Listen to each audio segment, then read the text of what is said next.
મહત્વપૂર્ણ સમાચાર કોંગ્રેસે વધુ 2 ઉમેદવારો જાહેર કર્યા છે। કચ્છ અને નવસારી બેઠક પર કોંગ્રેસના ઉમેદવારની જાહેરાત કરવામાં આવી છે। કચ્છમાં નરેશ મહેશ્વરીનું નામ જાહેર કરવામાં આવ્યું છે। કચ્છમાં નરેશ મહેશ્વરીનું નામ જાહેર, નવસારીમાં ધર્મેશ પટેલનું નામ જાહેર કરવામાં આવ્યું છે। કચ્છ અને નવસારીના ઉમેદવાર કોંગ્રેસ દ્વારા જાહેર કરવામાં આવ્યા છે। મહત્વપૂર્ણ સમાચાર કચ્છ અને નવસારી 2 બેઠક પર નામની જાહેરાત। નવસારી બેઠક પર ભાજપમાંથી સીઆર પટેલ નું નામ જાહેર થયેલું છે, ત્યારે કોંગ્રેસમાંથી ધર્મેશ પટેલનું સંભવિત નામ પહેલા જ ઝી 24 કલાકે દર્શાવ્યું હતું અને એ જ નામ પર કોંગ્રેસ દ્વારા મહોર મારવામાં આવી છે। વધુ 2 ઉમેદવારના નામ જાહેર કર્યા છે। વાત કરીએ કચ્છ બેઠકની। કચ્છ બેઠક પર નામ જાહેર કરવામાં આવ્યું છે કોંગ્રેસ દ્વારા। કચ્છ બેઠકમાં નરેશ મહેશ્વરીનું નામ કોંગ્રેસ દ્વારા જાહેર કરવામાં આવ્યું છે, જેમાં ભાજપમાંથી વિનોદ ચાવડા મેદાને છે, તેમની સામે નરેશ મહેશ્વરી કોંગ્રેસના ઉમેદવારનું નામ જાહેર કરવામાં આવ્યું છે। ધર્મેશ પટેલ, નરેશ મહેશ્વરી જેમને ટિકિટ આપવામાં આવી છે। કચ્છ કે જે એસટી અનામત બેઠક છે, નરેશ મહેશ્વરીને ટિકિટ આપવામાં આવી છે। મારી સાથે સંવાદદાતા ગૌરવ પટેલ જોડાયા છે। ગૌરવ, કચ્છ અને નવસારી કોંગ્રેસના ઉમેદવારનું નામ જાહેર થયું છે, બંને ઉમેદવારો વિશે શું વિગતો, સ્થાનિક લેવલ પર કેટલું પ્રભુત્વ બંનેનું? હજી જે પ્રમાણે વાત ચાલતી હતી કે કચ્છમાં નરેશ મહેશ્વરી અને નવસારીમાં ધર્મેશ પટેલનું જે નામ ચાલતું હતું, જેના ઉપર જે 24 કલાકે ઘણું મનોમંથન કર્યું હતું ને જેના નામ પણ ચર્ચા પણ કરી હતી, બંને નામ પર મહોર વાગી છે અને કોંગ્રેસે જે 26 લોકસભા ઉમેદવાર ખરા તે પૈકીના વધુ 2 એટલે કે 4 પહેલા જાહેર કર્યા હતા, બાકીના 2 ઉમેદવાર કચ્છ જે 1 નંબરની લોકસભાની સીટ છે તેના ઉપરથી નરેશ મહેશ્વરીનું નામ જાહેર કર્યું છે। તેઓ જિલ્લા પંચાયતના સદસ્ય છે અને સ્થાનિક હોવાથી તેમનું ખૂબ જ સારું પ્રભુત્વ ત્યાં કચ્છ સમાજમાં જોવા મળે છે। બીજું ધર્મેશ પટેલનું નામ નવસારીથી જાહેર કરવામાં આવ્યું છે। અનેક નવસારીમાં જે દિગ્ગજ નેતા કહેવાય ભારતીય જનતા પાર્ટીના પાટીલ, તેમની સામે સીધી તેમની જંગ થવાની છે, એટલે કહી શકાય કે લાંબા મનોમંથન બાદ કોંગ્રેસ આ 2 નામ જાહેર કર્યા છે। બીજી મહત્વની વાત કે કોંગ્રેસ આજે એક બીજા અન્ય કેટલાક નામોની જાહેરાત કરી છે કે જેમાં અનેક એવા ઉમેદવારો છે કે જેઓના નામ ચર્ચામાં હતા પરંતુ તે કપાયા છે। અનેક જે નામો હતા જે આપણે ચલાવ્યા હતા તેના ઉપર મહોર વાગી શકે છે। ખાસ કરીને વાત કરીએ તો બનાસકાંઠામાં ગોવાભાઈ રબારી અને દિનેશભાઈ ગઢવીનું નામ ચાલી રહ્યું છે। મહેસાણામાં એજી પટેલ અને ડૉક્ટર રમેશ પટેલ એટલે કે ભણેલા ગણેલા વ્યક્તિને અને પાટીદારને ટિકિટ આપવા મહેસાણામાં કોંગ્રેસ પાર્ટી જઈ રહી છે। સાબરકાંઠામાં રાજેન્દ્ર કુંપાવત અને રાજેન્દ્ર ઠાકોર, કોંગ્રેસ અત્યાર સુધી એવું કહેતી હતી કે ધારાસભ્યની ટિકિટ નથી આપવાની, લોકસભા બેઠક નથી લડાવવાની, પરંતુ ક્યાંક ને ક્યાંક જે દાવેદારો છે તેમાં 8 એવી બેઠકો છે જેમાં ધારાસભ્ય પોતે જ દાવેદાર છે, એમાં રાજેન્દ્ર ઠાકોરનો સમાવેશ થાય છે। અમદાવાદ ઈસ્ટ ઉપર અત્યાર સુધી હિમાંશુભાઈ પટેલનું નામ ચર્ચામાં હતું, પરંતુ ક્યાંક ને ક્યાંક એ પત્તું કપાયું છે અને વાઇલ્ડ કાર્ડ એન્ટ્રીથી હિંમતસિંહ પટેલ અને રોહન ગુપ્તાના નામ ચર્ચામાં હોય તેવું લાગી રહ્યું છે। સાબરકાંઠા સુરેન્દ્રનગર ઉપર સોમાભાઈ પટેલ, ઋતુજ મકવાણા, જૂનાગઢ ઉપર પુંજાભાઈ વંશ કે જેઓ ધારાસભ્ય છે, વિમલ ચુડાસમા તેઓ પણ ધારાસભ્ય છે, એટલે બંને ધારાસભ્યની દાવેદારી જૂનાગઢ બેઠક ઉપર જોવા મળી રહી છે। અમરેલી ઉપર જેવી કાકડિયા કે જેઓ ધારાસભ્ય છે તેમની દાવેદારી છે અને ત્યારબાદ સુરેશભાઈ કોટડિયા એટલે જેવી કાકડિયા અને સુરેશભાઈ કોટડિયાનું નામ ચર્ચામાં છે। ખેડામાં કાળુસિંહ ડાભી અને વિમલ શાહના નામની ચર્ચા ચાલી રહી છે। આ 2 નામમાંથી કોઈ પણ એક નામ આજ સાંજ સુધીમાં ફાઇનલ થશે। પંચમહાલમાં વિકે ખાંટ અને કોંગ્રેસના પૂર્વ ધારાસભ્ય હીરાભાઈ પટેલ જેઓ મૂળ પ્રોફેસર રહી ચૂક્યા છે, પરંતુ વર્ષ 2017ની વિધાનસભાની ચૂંટણીમાં તેમને ટિકિટ મળી ન હતી, હવે તેમને લોકસભા લડાવે તેવી શક્યતા છે। દાહોદમાં બંને ધારાસભ્યો છે, ભાવેશ કટારા અને ચંદ્રિકાબેન બારીયા કે જેઓ ગરબાડાના ધારાસભ્ય છે, તેમનું નામ હાલ ચર્ચામાં ચાલી રહ્યું છે। બારડોલીમાં તુષાર ચૌધરી જે ગામે થોડા દિવસ પહેલાં જે કોંગ્રેસની સ્ક્રીનિંગ સમિતિની બેઠક મળી હતી તેમાં દક્ષિણ ગુજરાતની બારડોલી બેઠક ઉપર લગભગ તુષાર ચૌધરીનું નામ ફાઇનલ થઈ ગયું હતું, પરંતુ આજે અજય ગામિત નામના એક નવા ચહેરાનો ઉમેરો થયો છે, એટલે ક્યાંક ને ક્યાંક થોડાક સમીકરણો બદલાતા હોય તેવું લાગી રહ્યું છે। વલસાડમાં જીતુ ચૌધરી, કિશન પટેલ અને સુરતમાં અશોક અધિવાડ અને ઘનશ્યામ લાખાણીની વાત ચાલી રહી છે, પરંતુ આજે જે 2 ઉમેદવારની જાહેરાત કરી છે એ પૈકી કહી શકાય કે 26 પૈકી કુલ 6 ઉમેદવારના નામની જાહેરાત થઈ ગઈ છે। બાકીના જે 20 ઉમેદવાર છે તે આજે સાંજે અથવા તો જ્યારે કોંગ્રેસની ઇલેક્શનની સેન્ટ્રલ ઇલેક્શન કમિટીની બેઠક મળશે ત્યારબાદ નામોની જાહેરાત થશે, કારણ કે ક્યાંક ને ક્યાંક સૌરાષ્ટ્ર અને ઉત્તર ગુજરાતના જે નામ છે તે એકબીજા સાથે જ્ઞાતિગત સમીકરણથી જોડાયેલા છે। બનાસકાંઠાની વાત કરીએ તો ચૌધરી અને ઠાકોર ઠાકોર સમુદાયનું પ્રભુત્વ જોવા મળે છે, પાટણમાં ઠાકોર સમુદાયનું પ્રભુત્વ જોવા મળે છે, ત્યારબાદ પાટીદાર સમાજ છે, મહેસાણામાં પાટીદાર સમાજનું પ્રભુત્વ જોવા મળે છે અને સાબરકાંઠા વાત કરીએ તો ક્ષત્રિય અને ઠાકોર સમાજનું પ્રભુત્વ જોવા મળે છે. એટલે આ 4 સીટોનું જે કોમ્બિનેશન જ્ઞાતિ સમીકરણ આધારે સચવાય તેના આધારે એકબીજા સાથે જોડાયેલી બેઠકોની જાહેરાત કરવામાં આવશે. બરાબર એ જ પ્રકારની સ્થિતિ સૌરાષ્ટ્રમાં પણ જોવા મળે છે, જ્યાં કોળી પટેલ અને પાટીદાર સમાજનું પ્રભુત્વ જોવા મળે છે, તેના આધારે બેઠકોની જાહેરાત કરવામાં આવશે. બીજું કે જે લોકસભામાં વિધાનસભાની પેટા ચૂંટણી યોજાવાની છે તે લોકસભા અને વિધાનસભાની પેટા ચૂંટણીમાં જ્ઞાતિનું સમીકરણ સેટ કર્યા બાદ કોંગ્રેસ તમામ ઉમેદવારોના નામ જાહેર કરશે. સિદ્ધિ. ગૌરવ, જ્યાં સુધી કોંગ્રેસની રણનીતિની વાત છે તો જે બેઠકો વિશે તમે તમામ સંભવિતોની પણ વાત કરી, મોટા ભાગની બેઠક પર પાટીદાર ઉમેદવારોના નામ છે. આજે પણ લલિત વસાવા, લલિત કગોથરા દિલ્હી પહોંચ્યા છે રાજીવ સાતવને મળવા. એટલે 2017 વિધાનસભાની ચૂંટણીના આધારે કોંગ્રેસ પાટીદારોના સહારે હોય તેવું લાગે છે લોકસભા માટે પણ. જે ચોક્કસ જે પ્રકારે 26 લોકસભા બેઠક છે તેમાંથી 10થી વધારે એવી બેઠકો છે કે જેના ઉપર પાટીદાર ચહેરો ઉતારવાનું કોંગ્રેસે મન બનાવ્યું છે. એનું કારણ એ કહી શકાય કે વર્ષ 2015માં જે પાટીદાર અનામત આંદોલન થયું હતું તેનો લાભ વર્ષ 2015ની ડિસેમ્બરમાં યોજાયેલી સ્થાનિક સ્વરાજ્યની ચૂંટણીમાં કોંગ્રેસને મળ્યો હતો. ત્યારબાદ વર્ષ 2017માં યોજાયેલી વિધાનસભાની ચૂંટણીમાં પણ પાટીદાર મતોનો ફાયદો કોંગ્રેસને થયો હતો અને તેના સંખ્યાબળમાં ધારાસભ્યોની સંખ્યાબળમાં વધારો થયો હતો. બરાબર એ જ ગણિત ઉપર કોંગ્રેસ ચાલી રહી છે અને જે પાટીદાર ચહેરાને ઉતારીને લોકસભાની પણ મહત્તમ સીટો જીતાય તેવું હાલ કોંગ્રેસ ગણિત બેસાડી રહી છે. તો જરૂર પડે ત્યાં પાટીદાર, જરૂર પડે ત્યાં કોળી સમાજ, જરૂર પડે ત્યાં ક્ષત્રિય સમાજને ટિકિટ આપીને મહત્તમ બેઠકો કઈ રીતે જીતાય તેની રણનીતિ હાલ કોંગ્રેસે અખત્યાર કરી છે. સિદ્ધિ. અત્યારે જે બે નામ જાહેર થયા, કચ્છ અને નવસારી, તેની સામે નરેશ મહેશ્વરીની સામે વિનોદ ચાવડા જે કચ્છમાં એક યુવા ચહેરા તરીકે ભાજપમાંથી છે, અને જ્યાં સુધી નવસારીની વાત છે ધર્મેશ પટેલની સામે CR પટેલ છે. એટલે બંને પક્ષના જે ઉમેદવારોને જોતા સ્થાનિક રાજકારણને લઈ શું દેખાઈ રહ્યું છે ગૌરવ? હજી જ્યાં સુધી વાત છે ત્યાં સુધી જે ભારતીય જનતા પાર્ટીના જે ઉમેદવાર ખરા છે બંને સ્થાનિક છે અને બંને વર્તમાન સાંસદ છે. એટલે ક્યાંક તે ક્યાંક જો એન્ટી ઇન્કમન્સી હોય તો કદાચ તેનો થોડો ઘણો ફાયદો કોંગ્રેસ પાર્ટીને મળી શકે એમ છે. પરંતુ જ્યાં સુધી નવસારી અને કચ્છની બેઠકની વાત છે તો લાંબા ગાળાથી ભારતીય જનતા પાર્ટીનો ગઢ રહેલી બેઠક છે. CR પાટીલની વાત કરીએ તો તે દેશના વડાપ્રધાન નરેન્દ્ર મોદીના ખૂબ જ અંગત અને વિશ્વાસુ માણસ તરીકે તેમની છાપ છે. તેઓ પક્ષના સક્રિય કાર્યકર છે અને જ્યારે પણ કોઈ જાહેર સભા કે મોટી સભા કરવાની હોય તેનું મેનેજનું કામ CR પાટીલ કરતા હોય છે. એટલે ખૂબ જ અંગત અને વિશ્વાસુ વ્યક્તિ તરીકે CR પાટીલની ગણના થાય છે. તેમની સામે જ્યારે ધર્મેશ પટેલ વ્યક્તિ મૂકે છે ત્યારે કેવો ને કેટલો લાભ ટ્રાઇબલ બેલ્ટનો કોંગ્રેસને મળે છે તેના ઉપર સંપૂર્ણ આધાર રહેલો છે. એ જ પ્રકારની સ્થિતિ કચ્છમાં પણ જોવા મળશે. કારણ કે કચ્છમાં જે વાત હતી કે સાથની જમીનમાં તે અનેકવાર જિગ્નેશ મેવાણીએ તે લડત આપી અને છેવટે ઘણા લોકોને સાથની જમીન મળી પણ હતી. જે દલિત ઉપર અત્યાચાર થાય, ઉના કાંડ હોય કે થાનગઢ કાંડ હોય, તેમાં હજી સુધી તેમને ન્યાય મળ્યો નથી તેવી રાવ અવારનવાર દલિતો ઉપાડી રહ્યા છે. આવા સંજોગોમાં ભારતીય જનતા પાર્ટી થકી તેમને કેટલો લાભ મળ્યો, કેટલો નથી મળ્યો તે એક ગણિતનો વિષય છે. પરંતુ કહી શકાય કે જે રીતે પાટીદાર અનામત આંદોલન ચાલ્યું, ત્યારબાદ OBC SC એકતા મંચનું આંદોલન ચાલ્યું, ત્યારબાદ જે ઉનામાં જે દલિતો પર અત્યાચાર થયો તેના પગલે આખા દેશમાં જે દલિતોની મુવમેન્ટ ચાલી તેની કેવી ને કેટલી અસર લોકસભા પર પડે છે તેના ઉપર નજર રહેશે. સિદ્ધિ. બિલકુલ ગૌરવ, આભાર અમારી સાથે વાતચીત કરવા બદલ. તો કોંગ્રેસે જે બે નામ જાહેર કર્યા છે કચ્છ અને નવસારી બેઠક પર, નવસારીથી અમારા સંવાદદાતા સ્નેહલ પટેલ ફોન લાઈન પર જોડાશે. સ્નેહલ, નવસારી કોંગ્રેસના ઉમેદવાર તરીકે ધર્મેશ પટેલનું નામ જાહેર કરવામાં આવ્યું છે. શું પ્રભુત્વ સ્થાનિક લેવલ પર સામે ભાજપના CR પાટીલ પણ જાહેર થઈ ચૂક્યા છે? જી સીધી ચોક્કસથી જો વાત કરવાની આવે તો જે ધર્મેશ પટેલનું જે નામ જાહેર થયું છે તે ધર્મેશ પટેલ જે છે એ કોળી ઉમેદવાર છે, જ્યારે જેમની સામે CR પાટીલ જે છે એક સુરતના ઉમેદવાર છે અને ધર્મેશ પટેલ એક સ્થાનિક ઉમેદવાર છે.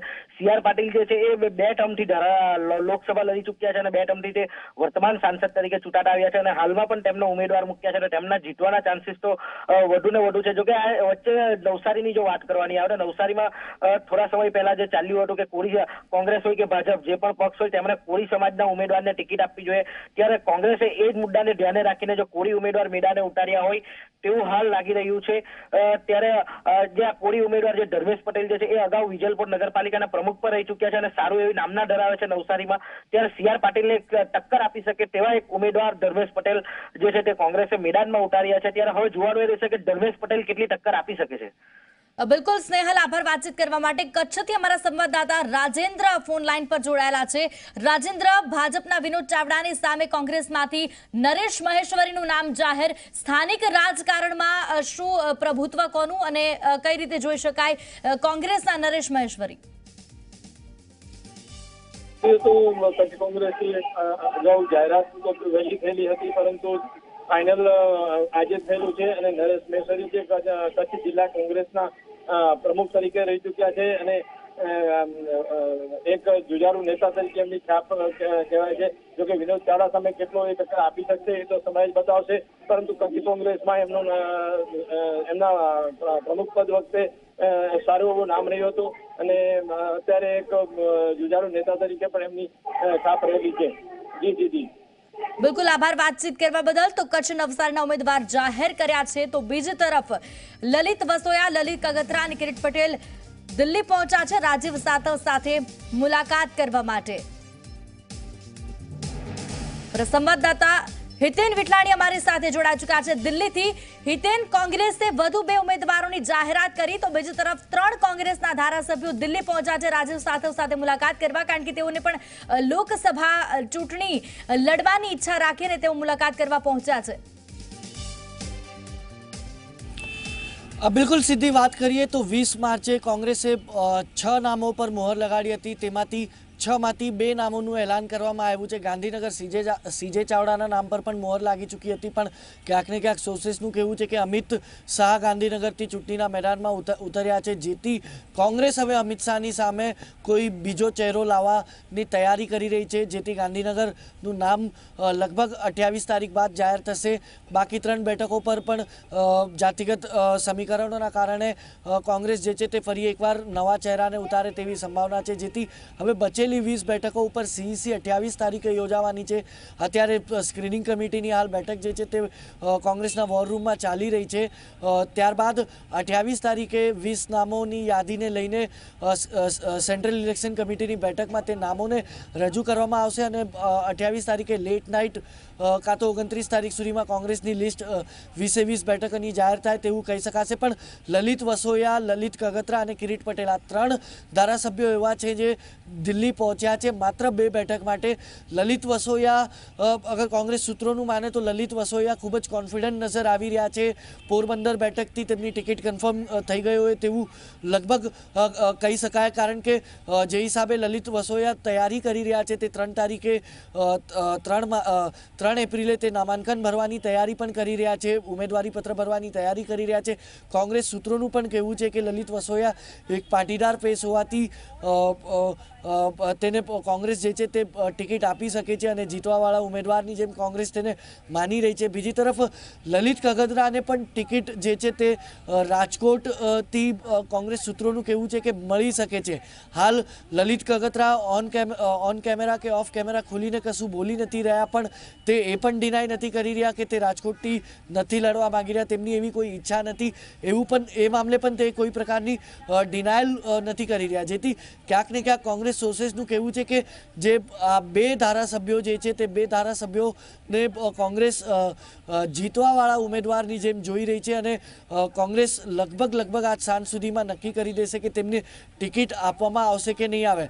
હાલાકી બંને ધારાસભ્યોની કિરીટ પટેલ તેમના સમર્થનમાં દિલ્હી જરૂર પહોંચ્યા છે, પણ આ બંને ધારાસભ્યોની મુલાકાત જે છે તે ગુજરાત ભવનની અંદર વિપક્ષ નેતા પરેશ ધાનાણી અને ગુજરાત પ્રદેશ પ્રમુખ અમિત ચાવડા સાથે જરૂર થઈ છે. ત્યારબાદ તે રાજીવ સાતવ સાથે તે મુલાકાત કરવા પહોંચ્યા હતા. એટલે ક્યાંક ને ક્યાંક આજે સ્ક્રીનિંગ કમિટીમાં આમની રજૂઆતને પણ સામે મૂકવામાં આવશે.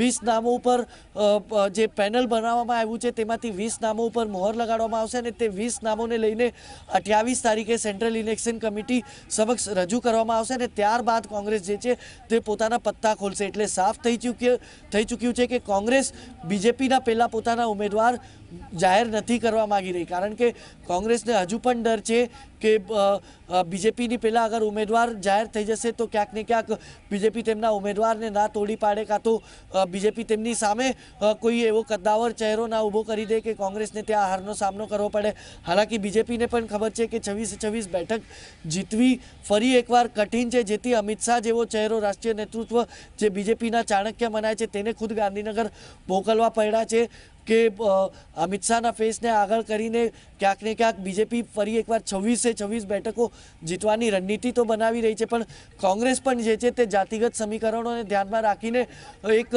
રણનીતિ બનાવી રહી છે અને તે જ કારણ છે કે કોંગ્રેસ 28 તારીખ બાદ જ તમામ પત્તા ખોલશે અને તમામ ઉમેદવારોની યાદી જાહેર કરશે. બિલકુલ હિતેન, આભાર વાતચીત કરવા બદલ। તો આપને જણાવી દઈએ કે 2 બેઠક પર કોંગ્રેસે નામની ચોક્કસ જાહેરાત કરી છે, કચ્છ અને નવસારી। પરંતુ સંભવિતોની જે યાદી છે તેના પર પણ એક નજર કરીએ। બનાસકાંઠા બેઠક પરથી લાલજી દેસાઈ, ગુવાભાઈ રબારી, જોઈતાભાઈ પટેલ અથવા તો દિનેશ ગઢવીના નામ પર મોહર મરાઈ શકે। હાલ અમારા સંવાદદાતાએ જણાવ્યું તે પ્રમાણે દિલ્હીમાં બેઠક ચાલી રહી છે। પરેશ ધાનાણી, લલિત વસોયા, લલિત કગથરા, કિરીટ પટેલ તેઓ પણ દિલ્હી છે અને રાજીવ સાતવ સાથે પણ મુલાકાત કરી છે અને 20 નામ કે જે નક્કી કરવામાં આવ્યા છે તેમની પણ જાહેરાત થઈ શકે। પાટણથી જગદીશ ઠાકોરને કોંગ્રેસ ચૂંટણી લડાવી શકે છે, તો મહેસાણાથી જેમ પટેલ અને અથવા ડોક્ટર કિરીટ પટેલને તેઓ ટિકિટ આપી શકે છે। હાલ 2 નામની જાહેરાત કરી છે, કચ્છ અને નવસારી બેઠક પરથી। નવસારીમાં ધર્મેશ પટેલની જાહેરાત કરવામાં આવી છે અને કચ્છમાં નરેશ મહેશ્વરીની જાહેરાત કરવામાં આવી છે। સાબરકાંઠાથી મહેન્દ્ર બારિયા અથવા તો રાજેન્દ્ર કુંભાવતને કોંગ્રેસ ચૂંટણી લડાવી શકે છે। ગાંધીનગરથી સીજે ચાવડાનું નામ લગભગ નક્કી હતું, પરંતુ અમિત શાહના નામની જાહેરાત બાદ તે નામને બદલવામાં આવશે। સુરેન્દ્રનગરથી સોમા પટેલ કે ઋત્વિજ મકવાણાના નામની જાહેરાત થઈ શકે। જૂનાગઢથી પૂંજા વંશ અથવા તો વિમલ ચુડાસમાને ચૂંટણી લડાવી શકે। અમરેલીથી જેવી કાકડિયા અથવા તો સુરેશ કોટડિયાના નામની જાહેરાત થઈ શકે છે। તો ખેડાથી કાલુસિંહ ડાભી અથવા તો બિમલ શાહને કોંગ્રેસ ટિકિટ આપી શકે તેમ છે। તો પંચમહાલ બેઠકની વાત કરીએ। પંચમહાલ બેઠક પરથી વીકે ખાંટ અથવા તો હીરાભાઈ પટેલને ટિકિટ આપવામાં આવી શકે છે। તો દાહોદ બેઠક પર ભાવેશ કટારા અથવા તો ચંદ્રિકાબેન બારિયાને ટિકિટ મળી શકે। બારડોલી બેઠક પર તુષાર ચૌધરી અથવા તો અજય ગામિતને કોંગ્રેસ તરફથી લોકસભા ચૂંટણીમાં ટિકિટ મળી શકે। તો સુરતથી અશોક અદેવાડા અથવા ઘનશ્યામ લખાણી હોઈ શકે। તો વલસાડ બેઠક પર જીતુ ચૌધરી અથવા તો કિશન પટેલના નામની શક્યતાઓ છે।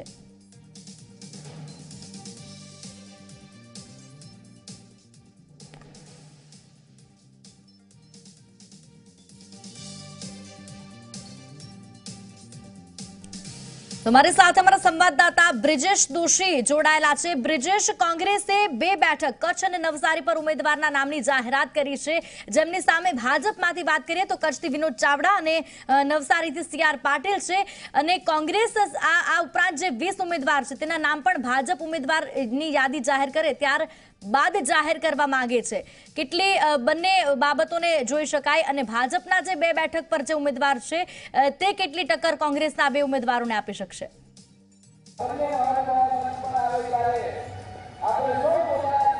આ બંને બેઠકો એવી છે કે જેના ઉપર જો વાત કરવામાં આવે તો સીધી રીતે ભાજપ મજબૂત છે અને ભાજપ જીતી શકે તેવી બેઠકો છે। કચ્છ બેઠક પણ જે છે એસસી આરક્ષિત બેઠક છે, જ્યારે નવસારી બેઠક ઉપર સીઆર પાટીલ જે છે કેટલી વધુ લીડ જીતે છે તે જોવાનું છે। કોંગ્રેસે બંને જે ઉમેદવારો જાહેર કર્યા છે તેને લઈને વાત કરવામાં આવે તો બંને બેઠકો ઉપર ભાજપ વધુ મજબૂત સ્થિતિમાં છે। તેવા સંજોગોની અંદર આ જે જાહેરાત છે નામની ઔપચારિકતા પૂરતી જાહેરાત છે, મહત્તમ રીતે જે માનવામાં આવી રહ્યું છે આ બંને બેઠકો ભાજપ જીતી શકે તેવી સ્થિતિમાં છે। અને સૌથી મજબૂત બેઠક જો હોય તો નવસારીની બેઠક છે, ત્યાં સીઆર પાટીલ સતત 3જી વખત જે છે એ ચૂંટણી મેદાનમાં ઉતરી રહ્યા છે, એટલે સીધી રીતે તેમના માટે લીડ કેટલી વધશે તે મોટો સવાલ છે। ત્યાં જે કોળી સમુદાયની વાત હતી વિરોધની, તે વાત વધુ આગળ વધશે કે પછી તેને નામી દેવામાં સીઆર પાટીલ સફળ રહે છે તેના ઉપર તેમની લીડ નક્કી થશે। પણ બેઠક જે છે ભાજપ માટે સૌથી સિક્યોર બેઠકોમાંની એક છે। જી સુધી બિલકુલ, કચ્છ બેઠકની જ્યાં સુધી વાત છે, નરેશ મહેશ્વરી અને વિનોદ ચાવડા સામે છે। વિનોદ ચાવડા એક યુવા ચહેરો પણ છે જેને ભાજપે પ્રમોટ કર્યો છે। નરેશ મહેશ્વરી સામે કેટલું પ્રભુત્વ તેનું કહી શકાય?